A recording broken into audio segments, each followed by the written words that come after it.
Good afternoon student. अपना जो ये चैप्टर चल रहा था, चैप्टर नंबर 14, ये चैप्टर मैंने वीडियो के थ्रू आप लोगों को कंप्लीट समझा दिया है।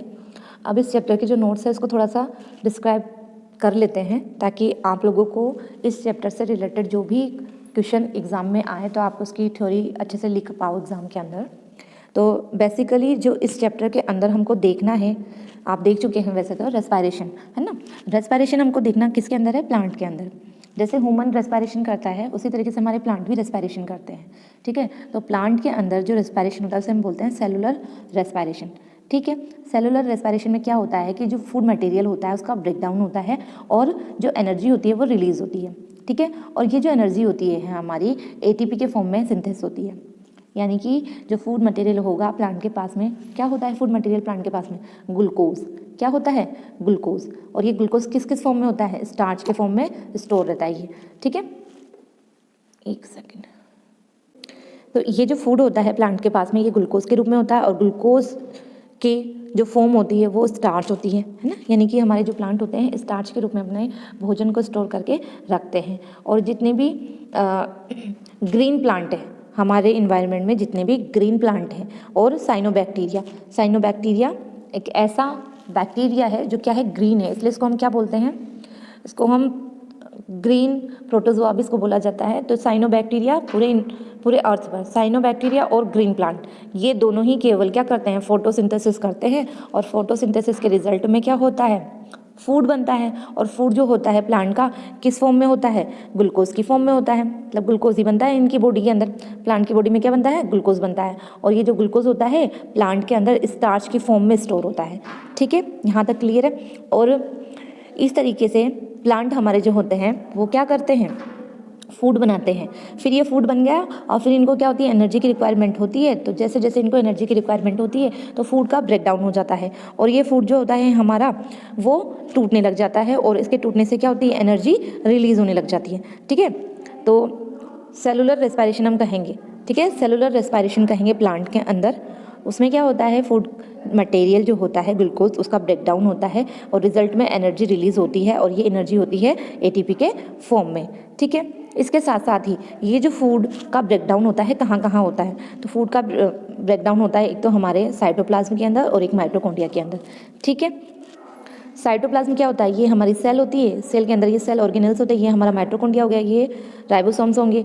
तो इसके अंदर का जो लिक्विड मटेरियल होगा इसको तो हम बोलेंगे साइटोप्लाज्म, और ये हमारा माइटोकॉन्ड्रिया हो गया, ये राइबोसोम्स होंगी। तो हमें केवल यहाँ पे ये साइटोप्लाज्म से मतलब है और अभी माइटोकॉन्ड्रिया से मतलब है। माइटोकॉन्ड्रिया और साइटोप्लाज्म ये दो पार्ट्स हैं जहाँ पर क्या होता है, रेस्पायरेशन होता है, सेलुलर रेस्पायरेशन हमारा होता है, ठीक है। अगर ऐसा नहीं है रेस्पायरेशन के आगे सेलुलर वर्ड लग गया, जैसे तुमसे पूछा गया कि डिफाइन द रेस्पायरेशन, या रेस्पायरेशन की डेफिनेशन दो, तो तुम बता सकते हो आराम से कि रेस्पायरेशन होता क्या है।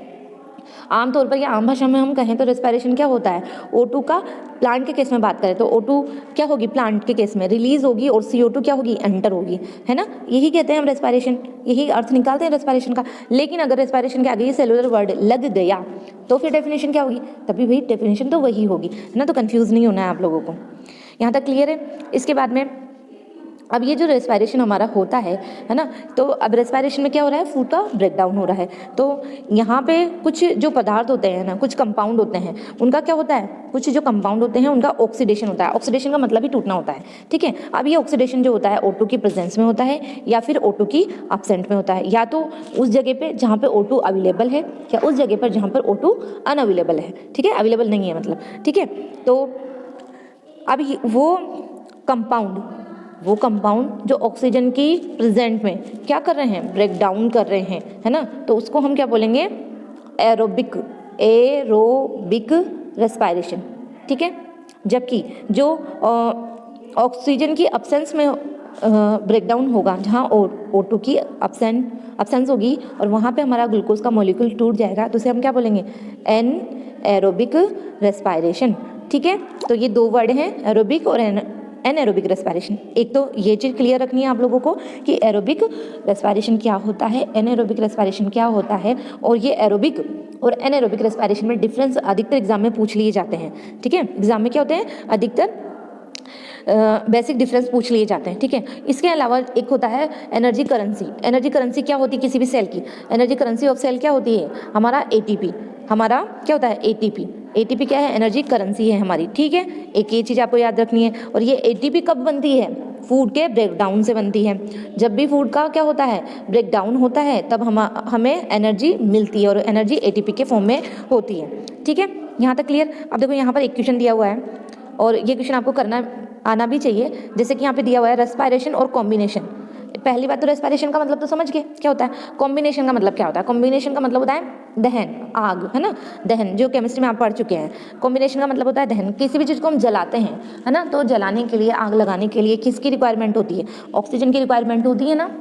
ऑक्सीजन वहाँ पे अवेलेबल है तो वहाँ पर हम आग लगा सकते हैं। कोई कचरा है तो उसे जला सकते हैं, है ना। और ऑक्सीजन की अगर ऑक्सीजन वहाँ पर अवेलेबल नहीं है तो वो जो हम आग जलाना चाहते हैं, जो लकड़ियाँ जलाना चाहते हैं, तो वो मतलब एक नॉर्मल जब हम लकड़ी जलाते हैं, जैसे तुमने देखा है होली दहन होता है तो उसमें लकड़ियाँ जला के कितनी धमाकेदार आग निकलती है ना, क्योंकि वहाँ चारों तरफ इन्वायरमेंट में ऑक्सीजन अवेलेबल है। और एक नॉर्मल हम ऐसे 3 से 4 लकड़ियाँ खड़ी करके उसे जला दें और उस जगह पे क्या है, ऑक्सीजन की अब्सेंस हो, तो वो जलाने में पहले तो हमें बहुत मुश्किल आएगी, बहुत ही ज़्यादा मुश्किल आएगा। और वो जल भी गया तो कुछ ही समय के लिए वो जल पाएगा, ठीक है। तो आप लोगों को ये बेसिक डिफरेंसेस में याद होने चाहिए कि रेस्पिरेशन और कॉम्बिनेशन होता क्या है। तो देखो ये जो रेस्पिरेशन होता है हमारा क्या है, एक बायोकेमिकल प्रोसेस है ये, ठीक है। क्योंकि इसके अंदर हमारा ग्लूकोज पायरुवेट एसिड में बन रहा है, पायरुवेट एसिड से एसिटाइल कोएंजाइम बन रहा है, एसिटाइल कोएंजाइम से फिर सिट्रिक एसिड बन रहा है। इस तरीके से ये हमारा जो ग्लूकोज है पूरी तरीके से ऑक्सीडेशन हो रहा है और रिजल्ट में हमें क्या मिल रहा है, CO2 और H2O हमको मिल रहा है। जबकि जो कॉम्बिनेशन है वो क्या है, एक केमिकल प्रोसेस है, ठीक है। केमिकल प्रोसेस से मतलब जैसे वहाँ पे हार्ड थी हमारी वुड, जो हमारी लकड़ी थी वो हार्ड थी, और जब उसको जला दिया तो ये किस में चेंज होगी, ये राख में चेंज होगी। तो ये केमिकल प्रोसेस है एक तरीके का, ठीक है। इसके अलावा जो रेस्पिरेशन है हमारा वो क्या है, अंडर बायोलॉजिकल कंट्रोल, है ना। बायोलॉजिकल कंट्रोल है ये। कैसे कंट्रोल है भाई? क्योंकि ये जो प्रोसेस होती है एंजाइम्स के ऊपर डिपेंड करती है। अगर एंजाइम एब्सेंट होंगे तो हमारा जो प्रोडक्ट है वो अगले प्रोडक्ट में कन्वर्ट नहीं होगा, ठीक है। जबकि कॉम्बिनेशन क्या है, अनकंट्रोल्ड प्रोसेस है, उसको कंट्रोल कर सकते हैं क्या हम? मतलब नॉर्मली नहीं कर सकते, ठीक है। इसके अलावा जो रेस्पिरेशन होता है उसमें एनर्जी क्या होती है, रिलीज होती है, हर स्टेप पे एनर्जी बनती है। जबकि कॉम्बिनेशन में जो है एक ये सिंगल स्टेप है और यहाँ पर किसी तरह की एनर्जी रिलीज नहीं होती है। रेस्पिरेशन में जो टेम्परेचर होता है मतलब कोई टेम्परेचर रिलीज़ नहीं होता है ना, जबकि कॉम्बिनेशन में जो टेम्परेचर होता है वो बहुत हाई हो जाता है। तुमने देखा है ना कि जब भी आग जलाते हैं तो उसके चारों तरफ जो टेम्परेचर होता है हाई हो जाता है। हम दूर होते हैं फिर भी हमें ऐसा लगता है कि तपन सी लग रही है हमें, मतलब, है ना। इसके अलावा रेस्पिरेशन में क्या होता है, most of the energy is trap in ATP. ये रेस्पिरेशन के अंदर जो अधिकतर जो एनर्जी होती है एटीपी के फॉर्म में ट्रैप की हुई थी। एटीपी उसको पकड़ के रखता है उसकी एनर्जी को, है ना। रेस्पिरेशन में ऐसा होता है। जबकि कॉम्बिनेशन में एटीपी नहीं बनते, हाँ, ATP is not formed, ATP नहीं बनते। और इसके अलावा रेस्पिरेशन क्या है, oxidation occur at the end of reaction, ठीक है। रेस्पिरेशन में क्या होता है, लास्ट में ऑक्सीडेशन होता है और इस रिएक्शन का एंड हो जाता है, ठीक है, जिसे हम क्या बोलते हैं, टर्मिनल ऑक्सीडेशन। जबकि कॉम्बिनेशन में किसी तरह का टर्मिनल ऑक्सीडेशन नहीं होता। जो सबस्ट्रेट होता है वो डायरेक्ट ऑक्सीडाइज हो जाता है। सबस्ट्रेट से मतलब जिसमें हम क्रिया करते हैं। तो कॉम्बिनेशन में हम किसके ऊपर क्रिया करेंगे, हमारी वुड के ऊपर, हमारी वुड के ऊपर हम क्रिया करेंगे ना, जिससे वो क्या करने लग जाएगी, जलने लग जाएगी, है ना, ठीक है। इसके अलावा ये लास्ट डिफरेंस है। रेस्पिरेशन में क्या होता है, a number of intermediate are found. Respiration के अंदर क्या होते हैं कि बीच बीच में हमें काफ़ी सारे इंटरमीडिएट प्रोडक्ट हमें प्राप्त होते हैं। जबकि कॉम्बिनेशन में ऐसा नहीं होता। बस ये लकड़ी थी, लकड़ी को जलाया और ये राख बन गई, बीच में कुछ मिला क्या, कुछ नहीं मिला। लेकिन हम यहाँ पर क्या होता है, ग्लूकोज को लेते हैं, हमारा ग्लूकोज से हम शुरुआत करते हैं रेस्पिरेशन की, फिर ये पायरुवेट एसिड में बन जाता है, फिर एसिटाइल कोएंजाइम में चेंज हो जाता है, फिर उसके बाद में क्रेब साइकिल में एंटर करता है, सिट्रिक एसिड में चेंज हो जाता है, सिट्रिक एसिड से ये अल्फा कीटो ग्लूटेरिक एसिड में चेंज हो जाता है, फिर सक्सिनिक एसिड में चेंज होता है, फिर मेलिक एसिड में चेंज हो जाता है, फिर ऑक्सलो एसिटिक एसिड में चेंज होता है, और फिर ऑक्सलो एसिटिक एसिड एसिटाइल कोएंजाइम से मिलकर वापस सिट्रिक एसिड बना लेता है ना। इस तरीके से मतलब काफ़ी सारे बीच में काफ़ी सारे प्रोडक्ट बने ना। ऐसा नहीं कि ग्लूकोज से डायरेक्ट CO2 और H2O बन गई, नहीं ना, बीच में बहुत सारे प्रोडक्ट बने, है ना। तो इसलिए ये इंटरमीडिएट फॉर्म है रेस्पिरेशन हमारी। तो ये डिफरेंस है रेस्पिरेशन और कॉम्बिनेशन के अंदर, ये तुम्हें समझ में आ गए होंगे मेरे हिसाब से। अगला यहाँ क्वेश्चन दिया हुआ है, how can plant get along without respiration organ. जो हमारे प्लांट हैं वो बिना किसी रेस्पिरेटरी ऑर्गन के कैसे रेस्पिरेशन का काम करते हैं। तो भाई सबसे पहली बात, क्या इनके पास, प्लांट के पास कोई रेस्पिरेटरी ऑर्गन होता है क्या? नहीं होता, नहीं होता है ना। लेकिन हमारे जो प्लांट होते हैं उनमें क्या होता है, गैसों का एक्सचेंज होता है। और गैसों का एक्सचेंज होना ही क्या है, रेस्पिरेशन है इनके लिए, ठीक है। और नीड तो है इन लोगों को, गैसों के एक्सचेंज हो, इस चीज़ की नीड है, क्योंकि इनको भी तो भाई ऑक्सीजन, इनको भी तो CO2 चाहिए, ठीक है। और O2 तो इनके लिए क्या होती है, वेस्ट होती है, इसलिए इसको रिलीज कर देते हैं ये लोग, है ना। इसके अलावा जो हमारे प्लांट होते हैं उनको मतलब जैसे हमको जितनी ज़रूरत होती है ना एयर को अंदर लेने की, इनको इतनी डिमांड ही नहीं होती कि हमें मतलब जो CO2 इतनी रिक्वायरमेंट हो उसकी, जैसे हम ह्यूमन को होती है O2 की इतनी रिक्वायरमेंट, इतनी नहीं होती इनको, ठीक है। तो ये याद रखना है। और इसके साथ साथ ये याद रखना है भाई, प्लांट के अंदर कोई ऐसा ऑर्गन नहीं होता है, केवल ये लीफ होती है। लीफ की सरफेस पर क्या होते हैं, छोटे छोटे पोर प्रेजेंट होते हैं, जिन्हें हम अपनी नेक्ड आई से नहीं देख सकते। इन पोर्स को हम बोलते हैं स्टोमेटा। स्टोमेटा वो पार्ट है जहाँ से गैसों का एक्सचेंज होता है, ठीक है। यानी कि स्टोमेटा वो ऑर्गन कह लो या वो पार्ट कह लो जो प्लांट के पास होते हैं, जिनकी इनकी हेल्प करते हैं गैसों को एक्सचेंज करने में, ठीक है। अब उसके बाद में देखो मेन हमारा टॉपिक आता है, इसके बाद में इससे सारी रामायण होगी। उसके बाद हमारा मेन टॉपिक है ग्लाइकोलाइसिस। ये आपको समझना है क्या होता है ग्लाइकोलाइसिस, ठीक है। ग्लाइको का मतलब होता है शुगर, लाइसिस का मतलब होता है स्प्लिटिंग, टूटना, है ना, ठीक है। तो अब हम स्टार्टिंग हो रही है, देखो इसमें मेन एक लाइन है, इसको थोड़ा सा देख लो ध्यान से। जो ग्लाइकोलाइसिस होता है उसमें क्या होता है, जो ग्लूकोज होता है हमारा, उसका ऑक्सीडेशन होता है, और ऑक्सीडेशन होने के बाद ग्लूकोज का ये पायरुविक एसिड में चेंज हो जाता है। जो ग्लूकोज होता है हमारा, उसका ऑक्सीडेशन होता है और ये पायरुविक एसिड में चेंज हो जाता है without help of oxygen, is called glycolysis. मतलब ग्लाइकोलाइसिस में क्या हो रहा है, ऑक्सीजन की हेल्प के बिना ही ग्लूकोज हमारा कन्वर्ट हो रहा है पायरुविक एसिड के अंदर, इसे हम क्या कह रहे हैं, ग्लाइकोलाइसिस। ये इसकी डेफिनेशन होगी। अब देखो मैंने आपको सबसे पहले बताया था चैप्टर की स्टार्टिंग से पहले, एक होता है एरोबिक रेस्पिरेशन और एक होता है एनएरोबिक रेस्पिरेशन। एरोबिक का मतलब O2 जरूरी और एनएरोबिक का मतलब है O2 जरूरी नहीं है ना। तो एरोबिक और एनएरोबिक रेस्पिरेशन में अगर हमसे पूछे कि कौन सी कॉमन स्टेप होती है, तो एरोबिक और एनएरोबिक रेस्पिरेशन के अंदर जो कॉमन स्टेप होता है या स्टेज होती है वो होती है हमारा ग्लाइकोलाइसिस। ग्लाइकोलाइसिस इसमें भी होगा और ग्लाइकोलाइसिस इसमें भी होगा, ठीक है। इसलिए यहाँ पे लिखा हुआ है कि ऑक्सीजन की ज़रूरत नहीं होती है, ठीक है। तो इस पॉइंट को याद रखना। दूसरा देखो आगे बढ़ते हैं, ग्लाइकोलाइसिस देख रहे हैं अब हम, ठीक है। हमारा टॉपिक है ग्लाइकोलाइसिस। तो ये जो ग्लाइकोलाइसिस है ये किन्होंने दिया था, ये 3 साइंटिस्ट ने मिलकर दिया था। उन साइंटिस्ट के नाम पर इसको हम क्या बोलते हैं, EMP पथवे, ठीक है। क्या बोलते हैं इसको, EMP पथवे बोलते हैं। E से मतलब है एम्बडेन, और M से मतलब है मेयरॉफ, और P से मतलब है पार्नस। ये 3 साइंटिस्ट थे, इन्होंने मिलकर ग्लाइकोलाइसिस जो ये चक्र है, ये साइकिल है, इसको खोजा था। इसीलिए इन्हीं के नाम पर ग्लाइकोलाइसिस के अलावा इसका जो दूसरा नाम है वो है EMP पाथवे, ठीक है। इसके अलावा ये ग्लाइकोलाइसिस होता कहाँ है, ग्लाइकोलाइसिस होता है हमारे सेल के साइटोप्लाज्म के अंदर, ठीक। इसके अलावा ये जो होता है मतलब ग्लाइकोलाइसिस, इसकी करीबन जो स्टेप होती है 10 स्टेप में ये कंप्लीट होता है। और 10 स्टेप से मतलब है कि इसमें 10 प्रोडक्ट बनते हैं, 10 स्टेप में कंप्लीट होता है ना। और इसमें क्या होती है, एनर्जी बनती है ATP के रूप में, ठीक। और देखो ये समरी है, इसको आप देख लेना। इसके साथ साथ यहाँ एक नोट दिया हुआ है कि जो ग्लाइकोलाइसिस होता है ज़रूरी नहीं है यहाँ पर आप लोगों को 11th क्लास के लिए ज़रूरी नहीं है, लेकिन फिर भी देख लो।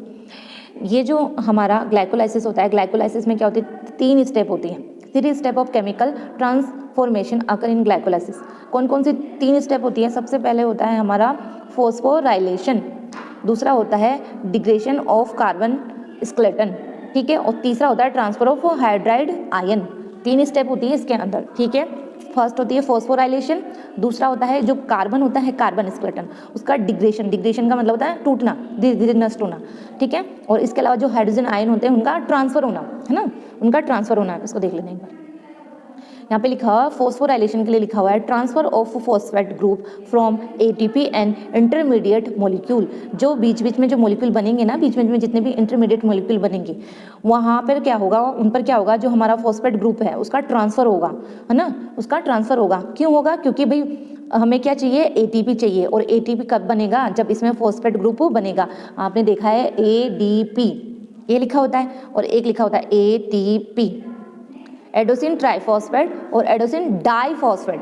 जब ADP से इनऑर्गेनिक फॉस्फेट मिल जाएगा तो ये किस में चेंज हो जाएगा, ATP में चेंज हो जाएगा ये, ठीक है। तो फॉस्फोराइलेशन में क्या होता है, जितने भी इंटरमीडिएट प्रोडक्ट बनते हैं, जितने भी इंटरमीडिएट मॉलिक्यूल बनते हैं, तो उन पर क्या होता है, वहाँ पर क्या होता है, फॉस्फेट ग्रुप जो होता है वो उनका ट्रांसफ़र होता है, जिससे एटीपी में चेंज हो जाता है। और एटीपी ही तो हमें चाहिए, एटीपी तो वो चीज़ है, क्या है, करंट करेंसी है हमारी, मतलब ये, ठीक है, एनर्जी करेंसी है ये हमारी। दूसरा है डिग्रेडेशन ऑफ कार्बन स्केलेटन। इसमें क्या होता है, कन्वर्जन ऑफ 6C से मतलब है carbon, 6C glucose to 3C pyruvic acid, मतलब इसमें कन्वर्जन हो रहा है, बदल रहा है, क्या बदल रहा है, किस में क्या बदल रहा है, conversion of 6 carbon glucose, 6 carbon का ग्लूकोज किस में बदल रहा है, 3 कार्बन के पायरुविक एसिड में कन्वर्ट हो रहा है। 6 कार्बन का ग्लूकोज 3 पायरुविक एसिड के, मतलब ग्लूकोज से पायरुविक एसिड बन रहा है, पायरुविक एसिड कितना, 3 कार्बन का मॉलिक्यूल है, ग्लूकोज है हमारा 6 कार्बन वाला मॉलिक्यूल। तो इसमें कन्वर्जन किसका किस में हो रहा है, ग्लूकोज का पायरुविक एसिड में, जो कि 6 कार्बन से 3 कार्बन का मॉलिक्यूल है, ठीक है। इसके अलावा 3 स्टेप जो है हमारे, ट्रांसफर ऑफ हाइड्राइड आयन, यानी कि H+ आयन जो है ये ट्रांसफर होंगे hydrogen ion with its electron to NAD+ forming NADH। मतलब कहने का मतलब ये है कि NAD+, जब इसके पास में हाइड्रोजन आयन आएगा तभी ये दोनों मिल करके इसमें कन्वर्ट हो जाएंगे, NADH में ये कन्वर्ट हो जाएंगे। और NAD क्या है, ये भी हमारी हाई एनर्जी करेंसी है। ये जैसे ATP हमारी एनर्जी करेंसी है, उसी तरीके से NADH भी हमारी हाई एनर्जी करेंसी है, ठीक है। एक NADH किसके बराबर होता है, 3 ATP के बराबर होता है, इस बात को याद रखना, ठीक है। तो ये 3 स्टेप होती है ग्लाइकोलाइसिस में। ग्लाइकोलाइसिस भी देख लेते हैं, अपनी बुक में भी दिया हुआ है, इसको यहाँ पर भी देख लेते हैं एक बार। सबसे पहले जो शुरुआत होगी वो कहाँ से होगी, ग्लूकोज से। कहाँ से होगी भाई, ग्लूकोज के मॉलिक्यूल से। ग्लूकोज लेंगे हम, तो ये जो ग्लूकोज है वो कितने कार्बन का है, 6 कार्बन का है। तो सबसे पहले क्या होता है, ग्लूकोज जो होता है ये फर्स्ट स्टेप है, फर्स्ट स्टेप है ग्लाइकोलाइसिस, जिसमें क्या होता है, फर्स्ट स्टेप में ग्लूकोज हमारा कन्वर्ट हो जाता है, ग्लूकोज 6 फॉस्फेट में कन्वर्ट हो जाता है। और ग्लूकोज 6 फॉस्फेट में कन्वर्ट होने के लिए एक एंजाइम चाहिए होता है, उस एंजाइम का नाम है हेक्सोकाइनेज एंजाइम। इस एंजाइम की उपस्थिति में ग्लूकोज 6 फॉस्फेट में बदल जाता है। और साथ ही इसके साथ साथ क्या होता है, जो ATP होता है ना, ATP वो ADP में टूट जाता है। और यानी कि हमारा एक ATP यहाँ पे खर्च हो गया, ठीक है। इतनी बात समझ आई, ये है फर्स्ट स्टेप। अब अगली स्टेप में देखो, अगली स्टेप है हमारी सेकंड स्टेप है, ये हमारा ग्लाइकोलाइसिस की सेकंड स्टेप है। यहाँ पे कोई इसका नाम नहीं दिया हुआ है, ये सेकंड स्टेप है इसकी। अब यहाँ पे क्या होता है, ग्लूकोज 6 फॉस्फेट जो कि 6 कार्बन का मॉलिक्यूल है, किस में कन्वर्ट हो जाता है, फ्रुक्टोज 6 फॉस्फेट में कन्वर्ट हो जाता है, जो भी 6 कार्बन का मॉलिक्यूल है, ठीक है। अब देखो, ग्लूकोज 6 फॉस्फेट फ्रुक्टोज 6 फॉस्फेट में कन्वर्ट हो जाता है, तो यहाँ पे भी एंजाइम होता है एक, उस एंजाइम का नाम है आइसोमरेज एंजाइम। बुक में आपके दिया होगा, अगर जब आप इसको देखें तो बुक को भी लेकर बैठे या बुक में वो डायग्राम निकाल लें, तो फिर आपको बहुत अच्छे से समझ में आ जाएगा, कोई किसी तरह की कोई प्रॉब्लम नहीं होगी। ग्लूकोज 6 फॉस्फेट फ्रुक्टोज 6 फॉस्फेट में कन्वर्ट हो जाता है, किस एंजाइम की उपस्थिति की वजह से, बुक में भी नहीं लिखा हुआ शायद, हाँ बुक में नहीं लिखा हुआ, ये बुक का डायग्राम है। हाँ, तो यहाँ पे एंजाइम होगा आइसोमरेज एक एंजाइम है, यानी कि ये एक दूसरे के क्या है, आइसोमरेज हैं, ग्लूकोज 6 फॉस्फेट फ्रुक्टोज 6 फॉस्फेट का आइसोमरेज है। तो इस एंजाइम की उपस्थिति से ये इसमें कन्वर्ट हो जाएगा। ये है हमारी सेकंड स्टेप, यहाँ पे कंप्लीट होगी। इसके बाद में देखो अगली स्टेप, ये फ्रुक्टोज 6 फॉस्फेट से फ्रुक्टोज 1,6 बिस फॉस्फेट बन जाएगा हमारा। फ्रुक्टोज 6 फॉस्फेट से हमारा क्या बन गया, फ्रुक्टोज 1,6 बिस फॉस्फेट। अब देखो यहाँ पे मतलब क्या है, देखो ये 6 कार्बन का है, ये 6 कार्बन मैंने बना दिए, बनेंगे नहीं यहाँ पर, 6 कार्बन बना दिए, ठीक है। तो देखो यहाँ पे फ्रुक्टोज फर्स्ट, तो एक फॉस्फेट ग्रुप फर्स्ट कार्बन पर है, और एक जो है वो 6 कार्बन, जो 6 कार्बन होगा ना, 6ठा कार्बन होगा, वहाँ पे फॉस्फेट का जो है वो अटैच होगा, ठीक है। तो फ्रुक्टोज 1,6 बिस फॉस्फेट बन जाएगा फ्रुक्टोज 6 फॉस्फेट से। ये हमारा कौन सा स्टेप हो गया, बताओ, ये हमारा कौन सा स्टेप हो गया, थर्ड स्टेप होगी हमारी, ठीक है। और अब इसके बाद थर्ड स्टेप हमारी कंप्लीट होगी। अब इसके बाद में ये है फोर्थ स्टेप है ये हमारी। फोर्थ स्टेप में क्या होगा, फ्रुक्टोज 1,6 बिस फॉस्फेट किस में कन्वर्ट हो जाएगा हमारा, ये कन्वर्ट होगा ग्लिसरॉल्डिहाइड 3 फॉस्फेट में, ग्लिसरॉल्डिहाइड 3 फॉस्फेट में ये कन्वर्ट हो जाएगा हमारा। ये चौथी स्टेज है। चौथी स्टेप पर क्या हो रहा है, फ्रुक्टोज 1,6 बिस फॉस्फेट किस में कन्वर्ट हो रहा है, ग्लिसरॉल्डिहाइड 3 फॉस्फेट में कन्वर्ट हो रहा है, जो कि कितने कार्बन का मॉलिक्यूल है, 3 कार्बन का मॉलिक्यूल है। देखो भाई होता क्या है कि यहाँ पर ध्यान से सुनना बात को कि 6 कार्बन का मॉलिक्यूल टूट जाता है 3-3 कार्बन के मॉलिक्यूल में, ठीक, 3-3 कार्बन के 2 मॉलिक्यूल बन गए। अब ये जो मॉलिक्यूल जैसे कि ये है ग्लिस एल्डिहाइड 3 फॉस्फेट, ये आपस में जो दो बने आपस में ये आइसोमरीज होते हैं, ये इसमें कन्वर्ट हो सकता है, ये इसमें कन्वर्ट हो सकता है ना। तो होता क्या है, 2 प्रोडक्ट बने 3-3 कार्बन के, पहला बना हमारा ग्लिस एल्डिहाइड 3 फॉस्फेट और दूसरा बना हमारा di hydroxy acetone phosphate, di hydroxy acetone phosphate हमारा बना, ठीक है। अब ये जो डाई हाइड्रो एसीटोन फॉस्फेट है ये आपस में बदल सकते हैं, तो ये इसमें बदल जाएगा, जैसे ही इसमें बदलेगा तो इसके कितने मॉलिक्यूल हो गए, 2 मॉलिक्यूल हो गए, है ना। यानी कि ये कौन सी स्टेप होगी, हमारी 5वीं स्टेप होगी ये 4थी स्टेप थी, जहाँ पर क्या हो रहा था, फ्रुक्टोज 1,6 बिस फॉस्फेट किस में बदल रहा था, ग्लिस एल्डिहाइड 3 फॉस्फेट में बदल रहा था। तो ये एक था, है ना। दूसरा जो 3 कार्बन का मॉलिक्यूल था डाईहाइड्रो ऑक्सी एसीटोन फॉस्फेट, वो इसमें कन्वर्ट हो जाता है, ग्लिस एल्डिहाइड 3 फॉस्फेट में कन्वर्ट हो जाता है। तो अब इसके 2 मॉलिक्यूल बन गए, ठीक है। अब इसके आगे हम जितने भी प्रोडक्ट बनेंगे सबके आगे दो लगा होगा, है ना, 2 मॉलिक्यूल बन रहे। तो ये 5 स्टेप कंप्लीट, ठीक। अब इसके आगे यहाँ से हम आगे बढ़ेंगे, ये हमारी 6ठी स्टेप है।